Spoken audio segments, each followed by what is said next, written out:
నమస్కారము. మేము ఒక మంచి శుభవార్తతో మీ వద్దకు వచ్చినాము. రీఛార్జ్ రేట్లు పెరిగినావేని బాధపడుతున్నారా?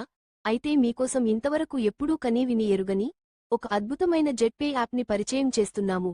మీరు ఏ యాప్ ద్వారా రీఛార్జ్ చేసిన అదనంగా రూ. 3 వసూలు చేస్తున్నారు. కానీ మేము పరిచయం చేస్తున్న ఈ జెట్పేలో ఒక్కసారి మెంబర్షిప్ తీసుకుని లైఫ్ మొత్తం 7% క్యాష్ బ్యాక్ పొందొచ్చు.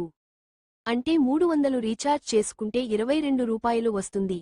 350 రీఛార్జ్ చేసుకుంటే రూ. 25 వస్తుంది. 666 రీఛార్జ్ చేసుకుంటే రూ. 47 వస్తుంది. 999 రీఛార్జ్ చేసుకుంటే రూ. 70 క్యాష్ బ్యాక్ వస్తుంది. ఇలాగా ఎయిర్టెల్, జియో, బిఎస్ఎన్ఎల్, వోడాఫోన్ ఏ నెట్వర్క్ అయినా సరే ఖచ్చితమైన 7% క్యాష్ బ్యాక్ వస్తుంది. ఇప్పుడే మా దగ్గరకు వచ్చి యాప్ డౌన్లోడ్ చేసుకోండి. త్వరపడండి. ధన్యవాదములు.